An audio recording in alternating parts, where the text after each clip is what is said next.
We are definitely moving past those comfortable stories. The discovery, narrative, settlement. Today, we're going deep. 500 years of indigenous resistance right across the Western Hemisphere. And we're using Gord Hill's book, 500 Years of Indigenous Resistance, as our sort of guide here. It's this powerful chronology. It takes us right from 1492, well, all the way up to the really intense struggles of the early 1990s. Our goal, really, is to trace those patterns, the Yeah. exploitation, the methods of control which changed over time, from outright killing to forced assimilation, and crucially, to look at that unbroken line of resistance. That's the core of it. And we have to start with the hard truth, right? Mhm. Because the language we usually use is just wrong. Hill's core argument just completely rejects that idea of colonization being some kind of mutually beneficial process with just a few problems. Precisely. If you want to understand the Americas, you have to start by acknowledging it was genocide, calculated genocide. It's been called the American Indian Holocaust, and for good reason. And just to grasp the scale, let's talk numbers.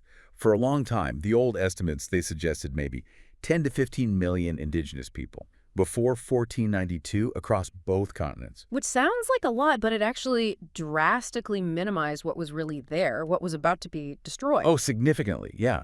More recent studies, much more rigorous demographic work puts the number way higher, somewhere between 70 and 100 million people. 70 to 100 million. Yeah, so think about that drop from 70 or 100 million down to maybe 12 million in just the first 100 years of contact. And even today, after 5 centuries of this genocidal process, there are still around 40 million indigenous people. But they often make up the most exploited groups. Look at Bolivia, over 70% indigenous, but still lacking control over their own ancestral lands.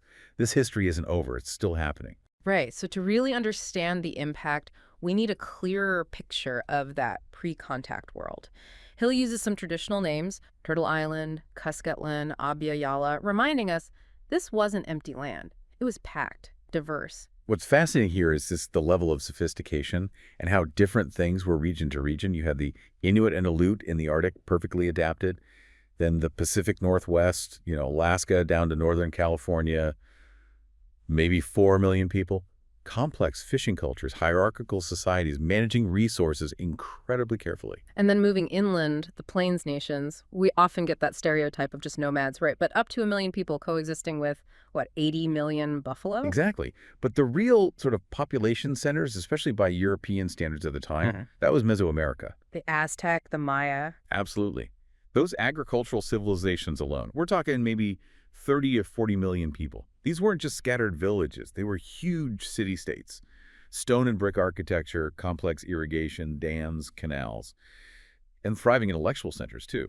Written languages, calendar systems that were, frankly, more accurate than anything Europe had in the 15th century. It was definitely not a wilderness waiting to be tamed. And when we look at how most of these societies were structured, the source points out a really key difference from Europe.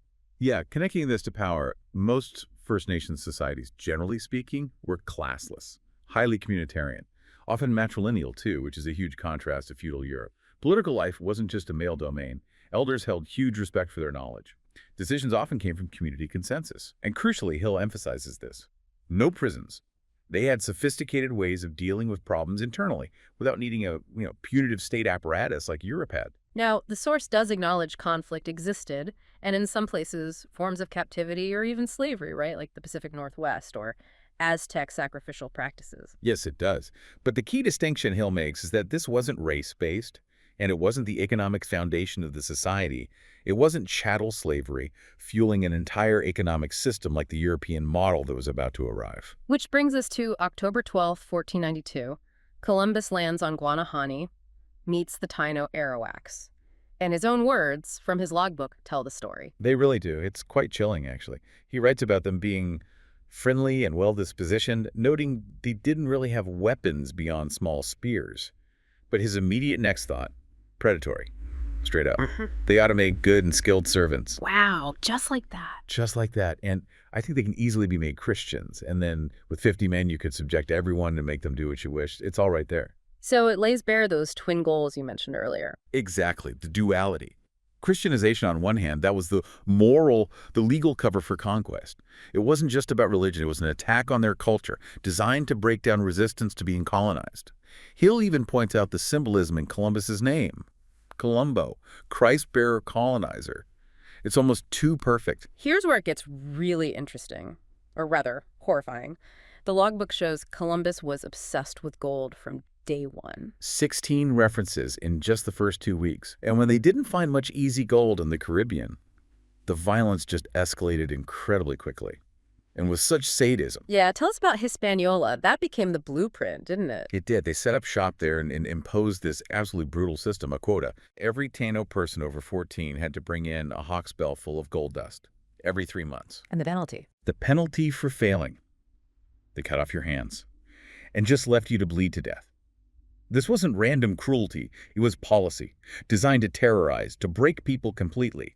And right away, Columbus started shipping hundreds of Carib and Arawak people back to Spain as slaves.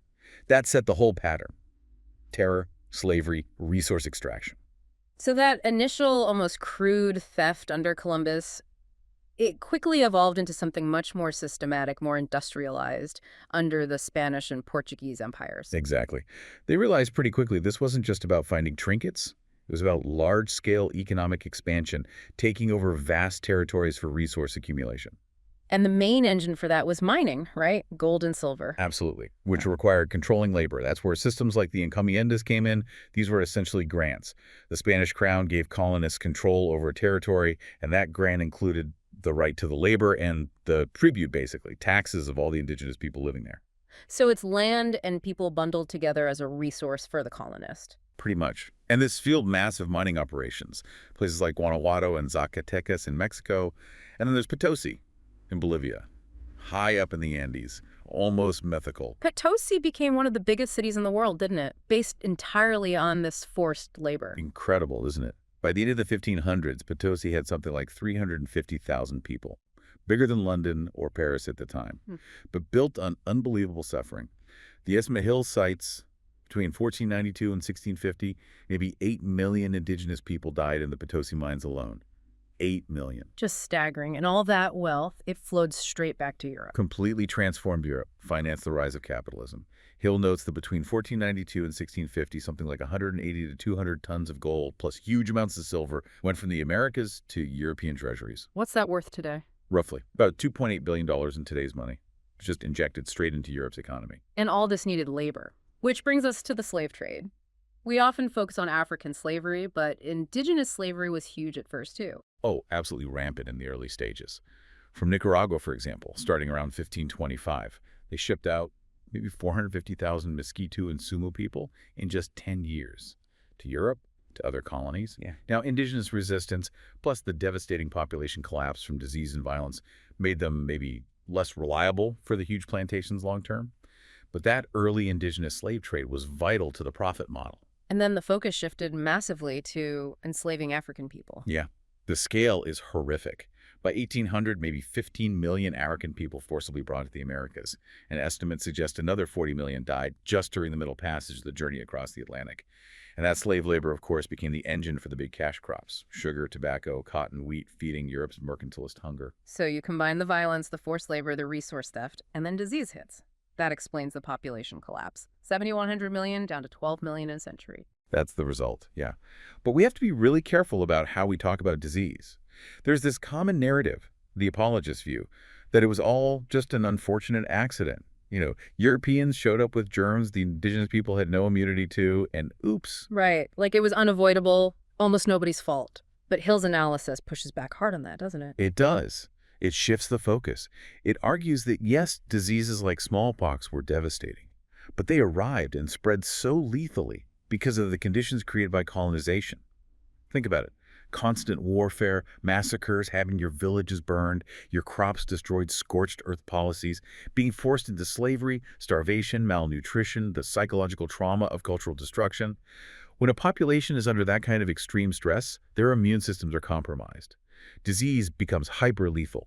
So the disease isn't just an accident. It's hitting a population made incredibly vulnerable by calculated violence and subjugation. And then it wasn't always accidental, was it? The spread of disease. No. And that's crucial. Once Europeans saw how effective diseases were, they started using them strategically as biological warfare. We have documented cases, especially later in North America, of colonists deliberately giving infected blankets and textiles to indigenous communities. knowing full well what would happen. Okay, so that moves it from tragedy to tactic. Exactly. It becomes part of the toolkit for extermination, for clearing the land. Meanwhile, up in North America, the colonization by the French, Dutch, British, it looked a bit different initially compared to the Spanish model. Yeah, strategically different. Two main reasons, really. First, the population density was generally lower than in Mesoamerica or the Andes. Second, they didn't immediately find huge deposits of gold or silver just lying around for easy plunder. So they had to rely on more long-term activities. Subsistence farming at first just to survive, and then, very importantly, the fur trade. Right, the fur trade becomes huge. And initially, those early European settlements, they were actually dependent on native help to even survive, weren't they? Absolutely. Yeah. Those first winters, they relied heavily on native hospitality, knowledge of the land, food supplies, but that relationship shifted. The Europeans engineered a system of dependence through trade. How did that work? Well, European manufactured goods started coming in. Metal pots, iron knives, tools, and crucially, firearms, rifles. Gradually, these goods replaced traditional native technologies and crafts. So native communities became reliant on European supply lines for essential items. This disrupted their own economies, and critically, it fueled conflict between native nations. The competition for furs to trade for European goods became incredibly intense, often leading to wars that hadn't existed before or escalating existing tensions. So the Europeans went from being the dependent ones to making the native nations dependent on them, a very deliberate shift in the power dynamic. Okay, so as these colonies in North America grew stronger, the resistance continued, becoming more organized, more direct. Oh, constantly. It was never passive acceptance. You see powerful pushback right away. Think about the Beothuk people in Newfoundland, nearly wiped out, partly because the French allied with the Micmac and offered bounties for Beothuk scalps. And we should be clear here that practice, scalping for bounties. Hill points out it originated with the European colonists, the French and Dutch first, then the English, not the other way around, despite the later stereotypes. And other examples. Jamestown. Right. The Powhatan Confederacy put up sustained resistance, including that major attack on Jamestown in 1622. Then you have King Philip's War in New England, 1675, a huge uprising led by Metacom. It ended tragically. Metacom killed, hundreds of his people captured and sold into slavery in the West Indies. But it wasn't just English colonies. Remember the Pueblo Revolt in 1680? They completely drove the Spanish out of New Mexico, held it for over a decade, showed that organized indigenous power could actually win, could reclaim territory. But then these local and regional conflicts got tangled up in the bigger European power struggles, didn't they? The wars between England and France. Yeah, exactly. That period, the late 1600s, early 1700s, King William's War, Queen Anne's War, culminating in the French and Indian War from 1754 to 63. That was basically the North American theater of the 7 Years' War between Britain and France. And how did that change things for indigenous nations caught in the middle? It was devastating. Some groups, like the Appalachians in Florida, were basically wiped out, caught between the warring powers and their native allies. But strategically, the big impact was militarization. These wars led to permanent colonial forts, professional colonial armies being trained and stationed on the frontiers. It massively militarized the whole region. And those troops, that military infrastructure, that's what was then used for the next wave of expansion westward for the Indian Wars that followed. Okay, that context is crucial for understanding the Royal Proclamation of 1763, because we often learn about it as this moment where Britain tried to, protect native land rights. But Hill argues it was pure strategy. Absolutely. It wasn't about benevolence. It was about imperial self-interest. Britain had just won a very costly war against France, partly thanks to native allies, but they also faced Pontiac's rebellion immediately after a major pan-indigenous uprising. They needed stability. So the proclamation did two main things. One, try to calm down disgruntled tribes, keep them as allies, especially since they could probably see trouble brewing with their own American colonists. Two, it drew a line down the Appalachians, creating an Indian territory to the west. And crucially, it said only the British Crown, not individual colonists or colonial governments, could negotiate for or buy land in that territory. It was about centralizing control, stopping the colonists' chaotic, aggressive land grabs that kept sparking conflicts Britain had to pay for. Wait, that's fascinating. So the British Empire's strategy, aimed at controlling its own colonists, actually offered more protection in a way for native lands than the later American Republican ideal of westward expansion. In effect, yes, for a time. Because the Crown had an imperial long-term interest in managing the frontier, keeping things somewhat stable. The individual settlers and land speculators, they just wanted the land as fast as possible. Consequences be damned. And the proclamation was violated constantly by those colonists anyway. People like Lord Dunmore, the governor of Virginia, were already granting lands west of the line to settlers and veterans, ignoring London. So when the American Revolution kicks off, you can see it, as Hill suggests, not just as a war for independence, but as a conflict between the colonial center, Britain, and the settlers on the periphery over who gets to control and profit from westward expansion and the exploitation of the continent. And as soon as the U.S. wins independence, what happens? War. Immediate westward military campaigns. The Indian Wars begin in earnest, launched by the new United States.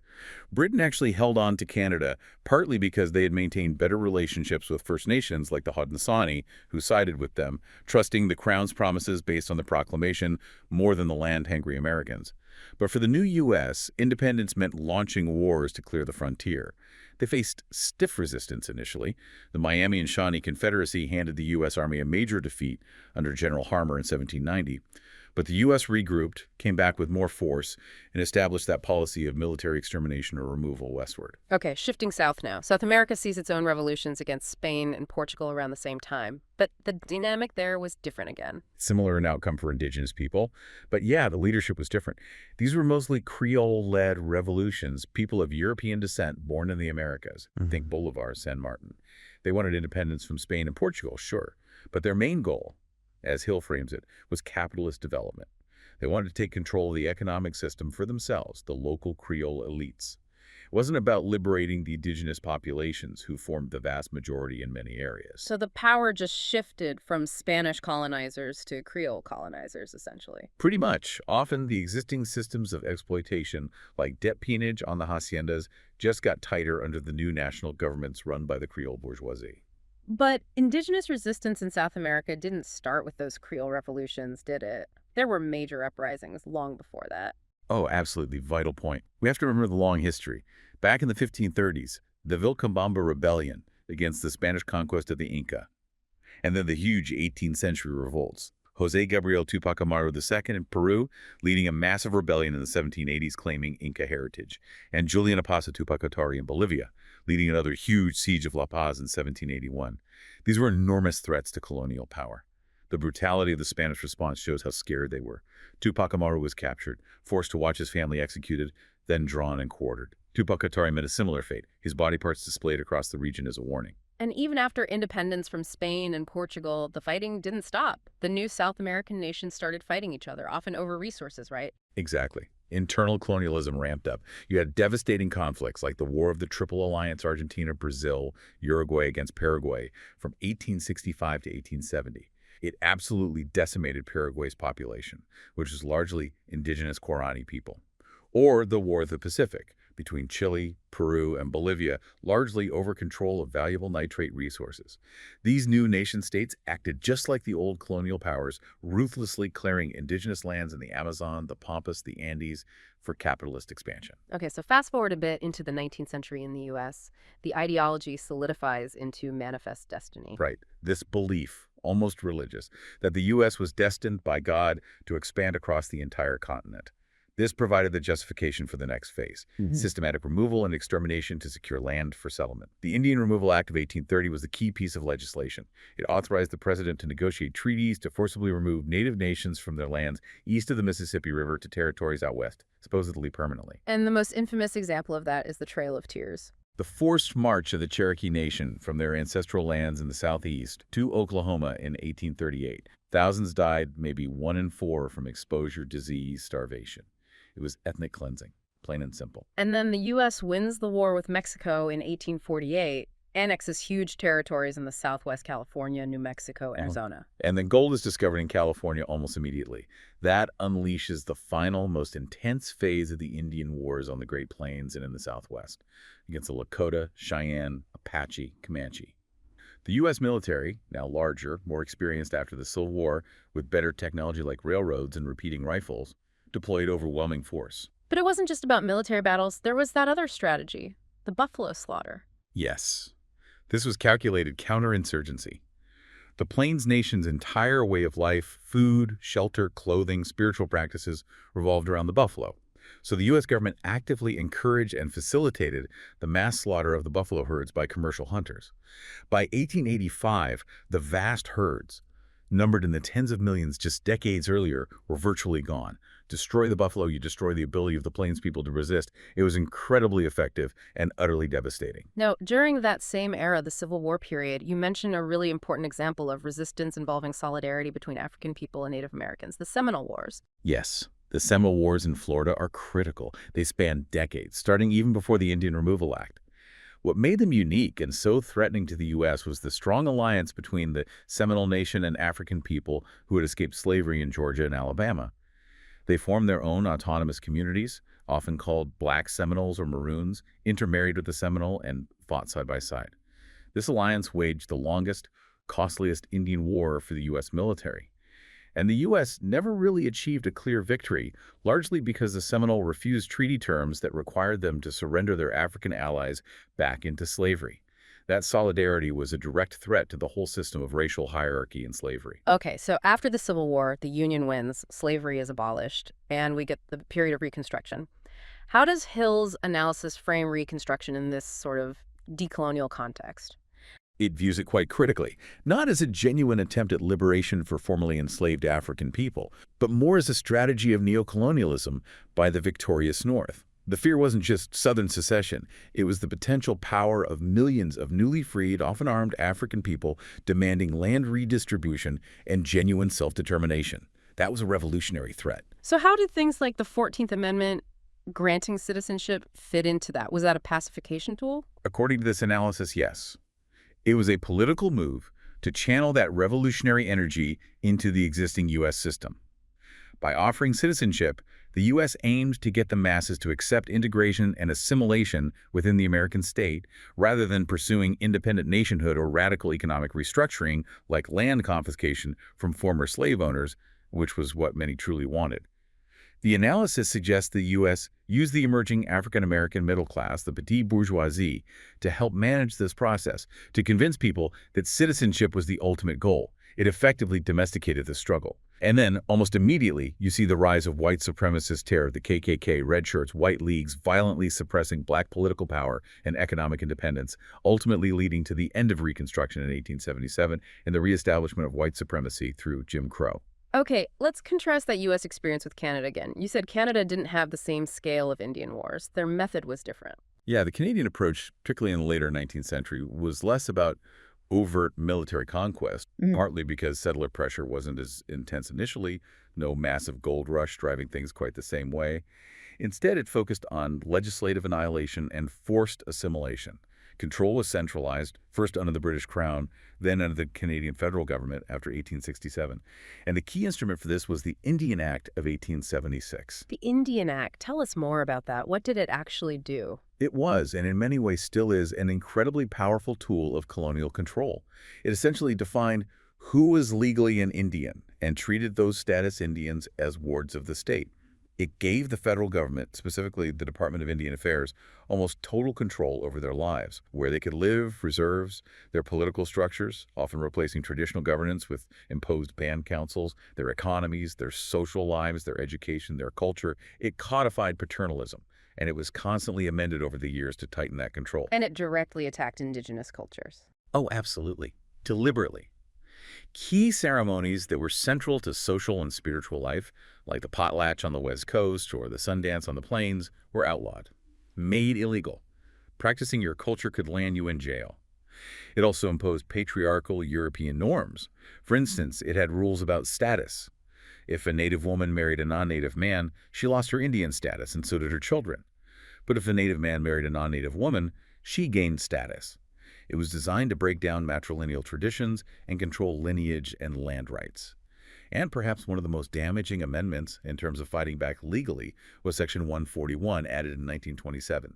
It made it illegal for First Nations to even hire a lawyer or raise funds to pursue land claims against the government. Wow, so it legally blocked them from seeking justice through the Canadian legal system itself. Exactly, choked off that avenue of resistance for decades. And the most infamous legacy of the Indian Act is the residential school system. Yes. Amendments in 1894 made attendance compulsory and authorized the government and churches, who ran most schools, to forcibly remove children from their families and communities. They were sent to these boarding schools, often far away, forbidden to speak their languages or practice their customs. The explicit goal, stated by government officials, was to kill the Indian and the child, to assimilate them completely, break the connection to their culture, families, and land. The abuse, physical, sexual, emotional, cultural, was systemic and rampant. It inflicted profound, multi-generational trauma that Canada is still grappling with today. It was cultural genocide enacted through legislation and institutions.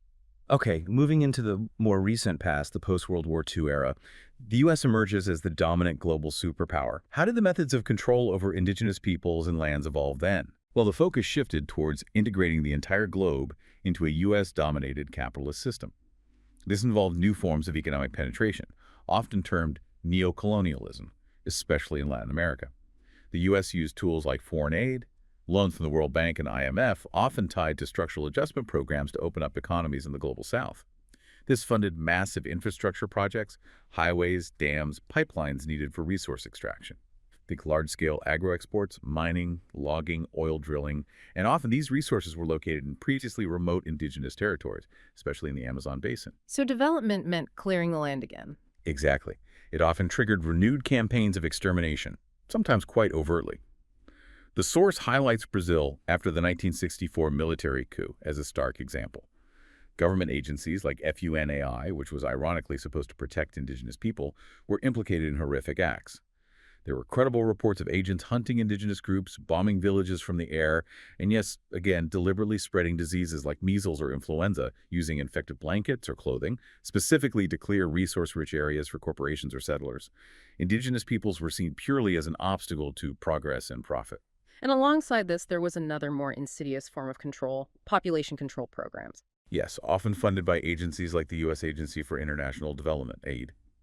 Framed sometimes as family planning or even as part of Cold War counterinsurgency, the idea being that large, impoverished populations were potential breeding grounds for communism.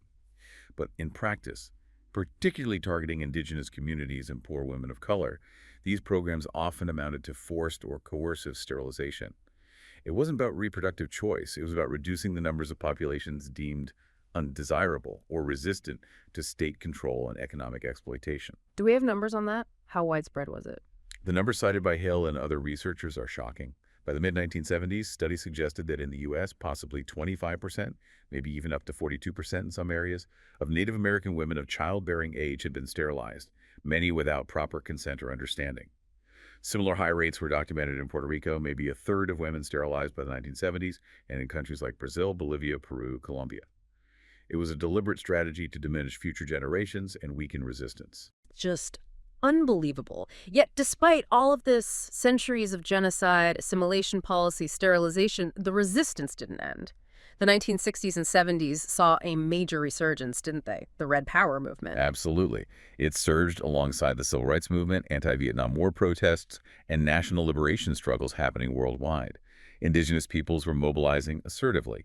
Groups like the American Indian Movement, AM, founded in 1968, started by addressing police brutality in cities, but quickly moved to direct action over treaty rights, land, and sovereignty. This led to high-profile occupations like Alcatraz Island, the Bureau of Indian Affairs headquarters in D.C., and most famously, the 71-day armed occupation of Wounded Knee, South Dakota, on the Pine Ridge Reservation in 1973. Wounded Knee became this huge symbolic standoff. It was partly about confronting the corrupt tribal government under Dick Wilson, who was backed by the BIA, right? Yes. Wilson ran a reign of terror with his private militia, the Goons. The occupation was a direct challenge to that internal oppression, but it was also about something much bigger: resources. The land around Wounded Knee, particularly areas the government wanted the tribal council to sign away, contained significant uranium deposits. So it connects back to resources again. Directly. This was right after the 1973 OPEC oil embargo. The U.S. launched Project Independence to secure domestic energy sources. And they realized that native lands, that small percentage they hadn't completely taken, held something like 2/3 of the known domestic uranium reserves, plus maybe a quarter of the low-sulfur coal, significant oil and gas. Suddenly, those reservations weren't just unwanted lands, they were strategically vital. Wounded Knee was a direct challenge to state control over those resources. The government saw this resistance as a serious threat to national energy plans then. So serious that, as Hill notes, there was even proposed legislation, Senate Bill 826, that would have allowed the Federal Energy Administrator to deploy military personnel, an energy army, to secure energy resources on any land, potentially bypassing treaty rights and tribal sovereignty altogether. Wounded Knee really put the connection between sovereignty and resources front and center. And this resistance wasn't just happening in the U.S., right? It became more international, more coordinated. Definitely. You see the formation of groups like the International Indian Treaty Council, ITC, in 1974. Their goal was to take indigenous issues to the United Nations, arguing for recognition as sovereign nations under international law based on those original treaties. And similar coordination was happening in South and Central America. Organizations like CONAI in Ecuador, CRIC in Colombia, bringing together different indigenous nations to fight for common goals, especially land recuperation. They used tactics like mass protests, road blockades, and direct land occupations like the Mapuche fence running in Chile, literally reclaiming ancestral lands fenced off by corporations or settlers. Hill finishes his chronology around the early 1990s, highlighting some key moments that he calls total resistance. Oka in 1990 is a huge one. The Oka crisis in Canada, yeah. It started when the town of Oka decided to expand a golf course onto Mohawk land at Kanesatake, including a traditional burial ground called the Pines. The Mohawks set up a blockade. When the Quebec Provincial Police stormed the barricade, resulting in the death of an officer, things escalated dramatically. Mohawk warriors from the nearby Conowick Reserve blocked a major bridge into Montreal in solidarity. It turned into a 78-day standoff, with the Canadian Army deploying nearly 4,000 soldiers. It sparked solidarity protests and blockades by First Nations right across Canada, disrupting railways and highways. It showed the power of coordinated Indigenous resistance to challenge the state. And another key example from that same year, the Ecuador uprising. Also, 1990.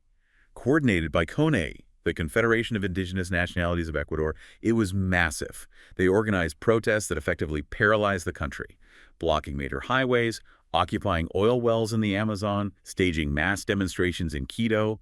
It forced the Ecuadorian government to come to the negotiating table and actually address CONAI's demands, laid out in their 16-point mandate for the defense, life, and rights of the indigenous nationalities. It was a huge demonstration of collective indigenous power. So these actions, Oko, Ecuador, they really signal that the resistance is ongoing, adapting, and still fighting in the spirit of those earlier leaders like Crazy Horse or Tupac Atari. Exactly. Hill concludes that history hasn't ended. We've entered a period where indigenous peoples are actively shaping their own futures, defining the terms of the struggle themselves. All right, so wrapping up this huge 500-year story, we've seen the massive scale of the initial population and the genocide. We've looked at the twin goals of conquest, faith, and profit. We've traced how control evolved from just raw plunder to things like the Indian Act, assimilation, and now these modern resource wars driven by global economics. And I think the crucial takeaway, especially for you listening, if you're interested in decolonial thought, is realizing that colonization isn't just something that happened back then. It's an ongoing system. It adapts. As the economy demands new things, first gold, then furs, then land for agriculture, now energy resources like uranium or lithium or territory for pipelines or carbon markets, the system finds new ways to control and expropriate indigenous lands and lives. So that struggle for land, for sovereignty, for self-determination, it's not just historical. It's fundamentally about the present and the future because the current global economic system still relies on accessing and controlling those resources. So what does this all mean? You mentioned earlier, indigenous people in the U.S. hold rights to maybe 3% of the land base now. But that 3% contains a disproportionate amount of vital resources: uranium, coal, oil, gas. Right. So here's the provocative question to leave you with. If the entire modern economy, the electricity grid, transportation, maybe even the stability of the financial system is still fundamentally dependent on extracting resources from that tiny remaining sliver of indigenous land, can any solution really be called decolonial if this doesn't fundamentally challenge that economic structure? If it doesn't address who actually controls those resources and who benefits, the deep dive definitely continues for you.